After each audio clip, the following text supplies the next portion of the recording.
Hello everyone, আজকে আমার একটা নতুন ভিডিওতে তোমরারে অনেক অনেক ওয়েলকাম। তো আমি আজকে যাইতেছি একটা কাজে। তো কাজটা কি এটা তোমরা সঙ্গে অবশ্যই শেয়ার করুম। তার আগে দেখো, কামানচুমনি আর হকার্সের মতো জায়গায় লোকজন কিন্তু একদম কম, মানে ভাবতে পারতেছো গরমের জ্বালায় কিন্তু কেউই বেরোতে পারতেছে না। তো দেখতেই পারছো আমি ঢুকে গেছি এখন সূর্য চুমনির যে রাস্তাটা, ওই রাস্তাটা দিয়ে এখন যাবো। আমি এখন যাবো হকার্স মার্কেট। ওই যে দেখতে পারতেছো একদম উপরে দেখো লেখা আছে হকার্স মার্কেট, যেটা সূর্য চুমনি দিয়ে একদম সোজা গেলে এই মার্কেটটা পাওয়া যায়। এই মার্কেটটা কিন্তু অনেক শাড়ি এবং কুর্তি আর অনেক অন্যান্য ড্রেসের কিন্তু খুব ভালো কালেকশন আছে। বাট আমরা কিনি না, আমরা অনলাইনে কিনি, তার লেগে আর কেনা পড়ে না, কিন্তু খুবই ভালো। তো এই দেখো এই কাকুর দোকান থেকে কিন্তু আমি সবসময় ব্লাউজ বানাই। তোমরা অনেকেই জিজ্ঞেস করো যে আমি কই থেকে ব্লাউজ বানাই, তো এই কাকুরে দেখে রাখো। আর এটা হচ্ছে কাকুর দোকান ড্রেসকো। তোমরা একবার বানিয়ে দেখতে পারো, কাকুর কাছে খুব ভালো ফিটিংস হয় আর কাকুর ব্যবহারও কিন্তু খুব ভালো। আমার কি অবস্থা গো।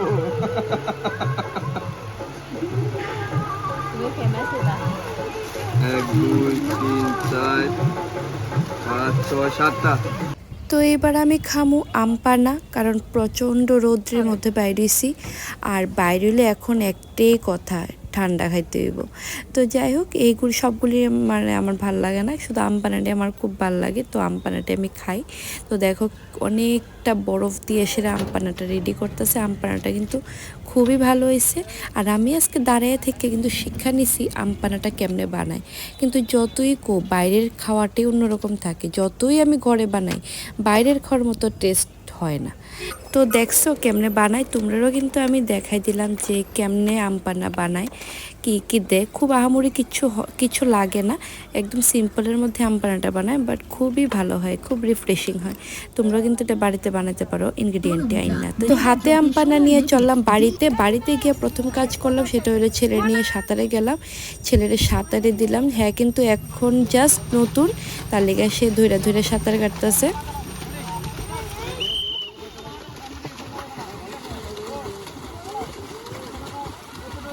তো এবার আমি আয় পড়লাম ঘরে, যেহেতু একদম রোদ্রের মধ্যে বাইরেছি, পুরা স্কিন জ্বলে গেছে মনে হইতেছে। তো ভাবলাম একটু স্কিন কেয়ার করে নিই। তো এই যে ফেস প্যাকটা বানাবো, তো ফেস প্যাকটা বানানোর লেগে যা যা লাগবে আমি সব নিয়ে নিছি। আর এই ফেস প্যাকটা কিন্তু একটা রিলের মধ্যে দেখাইছে 110% মানে ট্যানিং রিমুভ হইব কইতাছে। তো ভাবলাম যে চলো এটা ট্রাই করি আর তোমরাও দেখাই। তো প্রথমেই দেখো একটু গরম জল নিয়ে নিলাম একটা বাটিতে, তার মধ্যে দিয়ে দিলাম একটা ইনো। তো ইনোটা একদম ফেনা ফেনা উঠতেছে। আর এখানে দেখো এবার দিয়া দিমু লেবুর দুটা পার্টি দিমু। তো ভালোভাবে তাইলে ট্যানিংটা দূর হইব। অনেকের যারা লেবুটা স্যুট করে না তারা লেবুটা স্কিপ করতে পারো, মানে রিলের মধ্যেই কইছি লেবুটা স্কিপ করা যায়। তো এবার আমি দিয়ে দেবো 1 চামচ কফি পাউডার। তো এটা দিয়ে সেরা এবার এটার মধ্যে দিমু বেসন। আমি অ্যাকচুয়ালি জলটা বেশি নিয়ে নিছি, তো যে কারণে বেসনটা অনেকটা বেশি লাগছে। তো যেহেতু প্যাকটা একদম টেলটেলা হইতেছে, তো এবার দেখলাম যে না, এটার মধ্যে আরও কিছু বেসন অ্যাড করতে লাগবো। তো আমি আরও কিছু বেসন অ্যাড করে এই প্যাকটার আমি একদম ঠিক বানাই নিছি। তো এবার রেডি হয়ে গেছে আমার প্যাকটা একদম অ্যাপ্লাই করার লেগা। তো এবার আমি প্রথমেই অ্যাপ্লাই করুম আমার ফেসে, একটু ঠিক করেই লাগামো।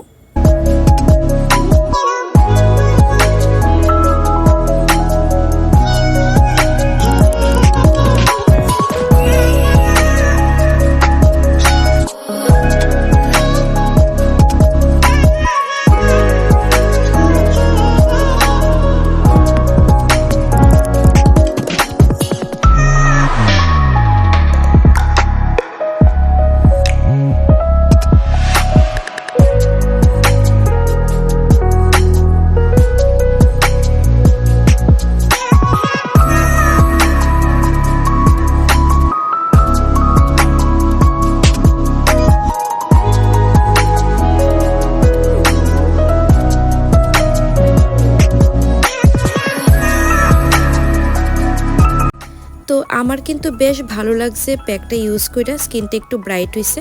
তো যা যা ইনগ্রিডিয়েন্ট ইউজ করা হয়েছে সবগুলি স্কিন ব্রাইটনিংয়ের কাজে লাগে। তো আমার লিগে এই প্যাকটা থামস আপ। তো ভিডিওটা ভালো লাগলে একটা লাইক করে দিও। আজকের ভিডিওটা এখানেই শেষ। দেখা হইব তোমার সঙ্গে আমার অন্য নতুন একটা ব্লগে। তো ততক্ষণের লিগে টাটা।